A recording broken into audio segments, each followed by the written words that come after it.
جب ایک نشانی ظاہر ہونے لگے تو سمجھ جاؤ کوئی تمہیں ٹوٹ کر یاد کر رہا ہے۔ لوگ اپنے رویوں اور باتوں سے زندہ مار دیتے ہیں اور پھر کہتے ہیں کہ اپنا خیال رکھنا۔ کپڑے جسم کو ڈھانپ لیتے ہیں، لیکن گفتگو ایک پل میں انسان کی اوقات دکھا دیتی ہے۔ کسی کا اتنا دل مت دکھاؤ کہ وہ اللہ کے سامنے تمہارا نام لے کر رو پڑے، کیونکہ ٹوٹے ہوئے دل کی آہ عرش تک پہنچ جاتی ہے۔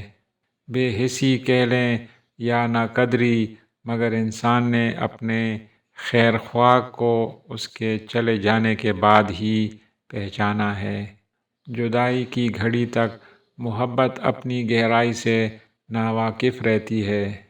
مجھے لوگوں کو پڑھنا نہیں آتا، مگر ان پہ اعتبار کر کے سبق ضرور مل جاتا ہے۔ تجھے کیا لگا بد دعا دیں گے تجھے؟ تجھے تجھ سا ملے یہ دعا دیتے ہیں۔ سمجھداری کی باتیں دو ہی لوگ کرتے ہیں، ایک زیادہ عمر والے، دوسرا جنہوں نے کم عمری میں بہت مشکلات دیکھی ہوں۔ جب اپنوں میں غدار، مکار، منافق پیدا ہو جائیں تو میدان میں کھڑا شیر بھی کتوں سے ہار جاتا ہے۔ ہر انسان دل کا برا اور بے وفا نہیں ہوتا، بجھ جاتا ہے دیا تیل کی کمی سے۔ ہر بار قصور ہوا کا نہیں ہوتا۔ موت سے بھی زیادہ تلخ لمحہ وہ ہوتا ہے کہ جب کوئی صاحب ظرف کسی کم ظرف کا محتاج ہو جائے۔ ادب کی بات ہوتی ہے، ورنہ جو سن سکتا ہے وہ چار سنا بھی سکتا ہے۔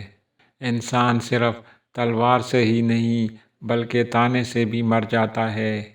جب آپ کا دل عجیب سی کیفیت میں ہو یا اداسی محسوس کرے تو سمجھ جانا کہ اس وقت کوئی آپ کو ٹوٹ کر یاد کر رہا ہے۔